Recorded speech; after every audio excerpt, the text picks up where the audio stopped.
Bismillahirrahmanirrahim. Assalamualaikum warahmatullahi wabarakatuh. Yang saya hormati dan saya sayangi Bapak Fasilitator Pak Adi Priyono dan Ibu Pengajar Praktik Ibu Vini Apriani. Pada kesempatan yang baik ini saya mencoba mengulas mengenai demonstrasi kontekstual modul 1.4 tentang budaya positif. Topik yang paling utama dalam pembahasan demonstrasi kontekstual ini yaitu praktik segitiga restitusi dalam dua kasus yang terjadi di sekolah. Sebelum kita masuk kepada kasus, kita mengulas kembali sedikit mengenai disiplin positif. Bahwa disiplin positif menurut paradigma lama adalah unsur utama dari konsep budaya positif. Kata disiplin identik dengan kepatuhan. Jika dibawa dalam pembelajaran, maka yang terbayang adalah murid yang patuh pada aturan kelas, patuh pada aturan sekolah, dan jika melanggar akan terkena hukuman. Seperti itu. Namun paradigma baru, kini konsep disiplin berubah, yaitu mengacu kepada seseorang untuk dibimbing, ditumbuhkan disiplin dirinya melalui motivasi internal. Karena hal ini selaras dengan pernyataan Ki Hajar Dewantara bahwa murid yang merdeka adalah mereka yang memerlukan kedisiplinan pada diri sendiri. Nah, selanjutnya apa itu segitiga restitusi? Segitiga restitusi adalah proses menciptakan kondisi bagi murid untuk memperbaiki kesalahannya, sehingga mereka bisa kembali dengan karakter atau menumbuhkan karakter pada dirinya sendiri. Disampaikan oleh Gosen 2004. Nah, kita bisa lihat bersama bahwa di segitiga restitusi ini adalah serangkaian serangkaian langkah untuk menciptakan keyakinan ataupun disiplin positif atau budaya positif yang ada pada diri anak. Diawali dengan menstabilkan identitas, yang kedua memvalidasi tindakan yang salah, yang ketiga menanyakan keyakinan. Nah, setiap ada permasalahan, ketika kita aplikasikan segitiga restitusi ini, tentu hal ini dapat menumbuhkan budaya positif dalam diri anak sendiri. Seperti itu. Baik, selanjutnya mari kita masuk kepada kasus pertama. Judulnya saya membuat siswa terjatuh. Namanya Viola. Suatu hari dia menjahili dan membuli secara fisik temannya dengan cara menarik kursi pada saat temannya akan duduk. Sebenarnya temannya tidak ada salah kepada Viola, dan alasan Viola pun meluapkan kekesalan pada hatinya sendiri. Nah, pada kasus satu ini Viola sepertinya memiliki kebutuhan dasar kasih sayang. Dan guru menerapkan segitiga restitusi dengan mengulas keyakinan kelas, yaitu menghargai teman dan saling peduli. Mari kita simak videonya.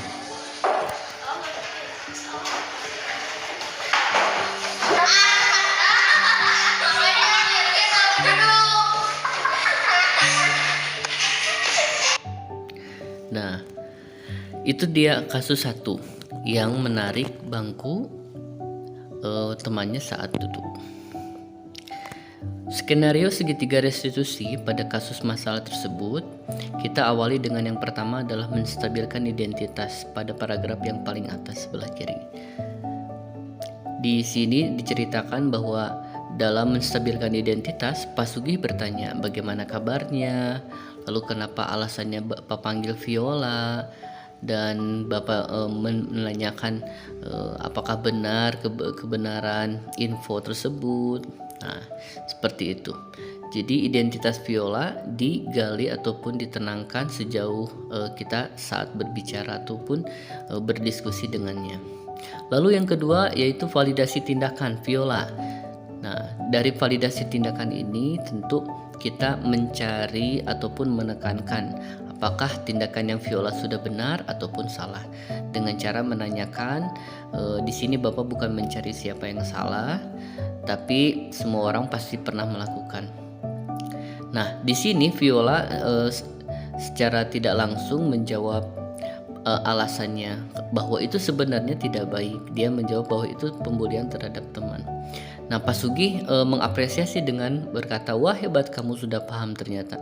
Jadi membuli teman itu disukai oleh temannya atau tidak? Tidak, Pak, seperti itu. Nah, setelah memvalidasi bahwa tindakan itu salah, baru kita dorong dengan menanyakan keyakinan di kelasnya.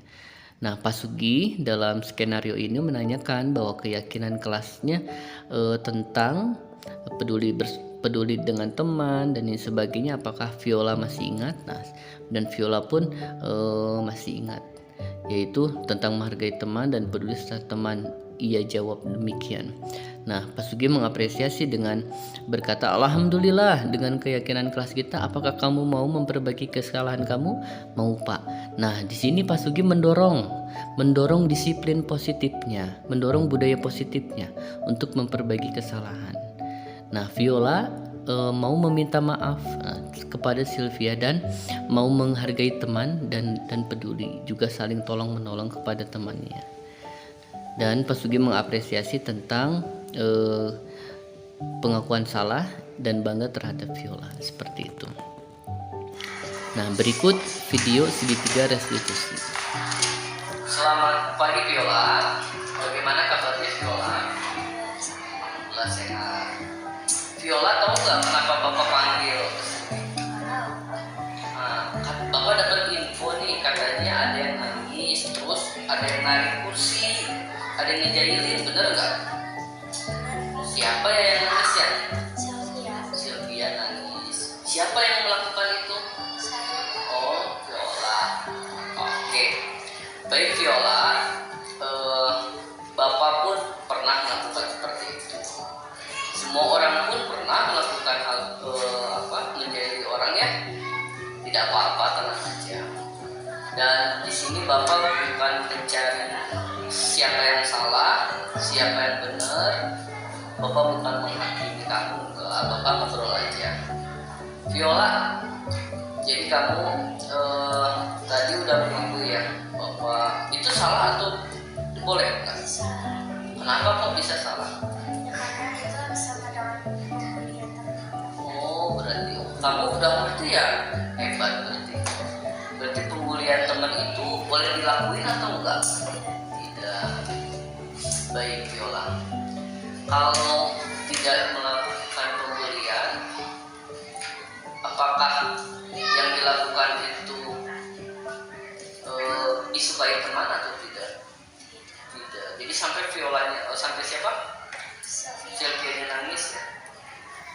Jadi Viola mengakui kesalahan, mau dilakukan lagi tidak? Tidak. Ingat nggak keyakinan kelas yang kita bikin? Apa coba? Tidak membuli teman, apalagi menghargai teman. Akhirnya kamu ingat, kalau tidak membuli teman berarti kita tidak boleh menghargai temannya. Baik Viola, kalau begitu apakah kamu mau bersedia untuk membalas kesalahan kamu dengan apa? Apalagi ada lagi? Mau melakukannya lagi tidak? Baik, terima kasih Viola ya. Mudah-mudahan kamu terus ingat keyakinan kelas kamu dan tidak jadi teman lagi. Nah, itu tadi mengenai kasus dari segitiga restitusi kasus pertama. Selanjutnya refleksi. Karena telah mengajak saya diskusi tentang kesalahan saya dan saya tidak akan mengulanginya, dan saya akan memberitahu teman-teman tidak boleh membuli. Nah, itu dia refleksi dan tanggapan siswa mengenai penerapan kasus segitiga restitusi yang sudah Pak Sugi lakukan. Selanjutnya kasus kedua yaitu Meiza membuang sampah sembarangan. Namanya Meiza, dia memiliki rasa tidak bersalah saat membuang sampah sembarangan di sekolah. Meiza tidak begitu paham akan akibat membuang sampah sembarangan. Dalam kasus ini, Pak Sugi menganalisis bahwa kebutuhan dasar Meiza adalah kebebasan dan mengulas keyakinan yaitu menjaga lingkungan sekitar. Berikut videonya.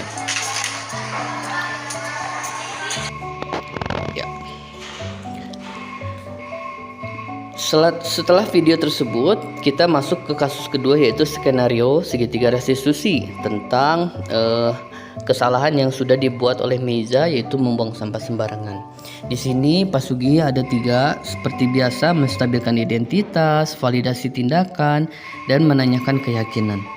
Menstabilkan identitas yaitu Pak Sugi mencoba menanyakan dan membuat tenang Meiza agar dapat berdiskusi dengan rileks dan tenang, seperti itu. Validasi tindakan, Pak Sugi menanyakan apakah yang kamu lakukan sudah benar atau tidak, dan Meiza menjawab tidak apa. Lalu Pak Sugi bertanya lagi, boleh tahu nggak alasan Meiza membuang sampah? Saya sedang malas Pak, seperti itu. Lalu setelah masuk validasi tindakan, Pak Sugi menanyakan keyakinan tentang membuang sampah. Pak Sugi bertanya kepada Meiza, dan Meiza pun menjawab, ingat Pak tentang menjaga kebersihan. Nah betul, kalau menjaga kebersihan berarti boleh nggak membuang sampah?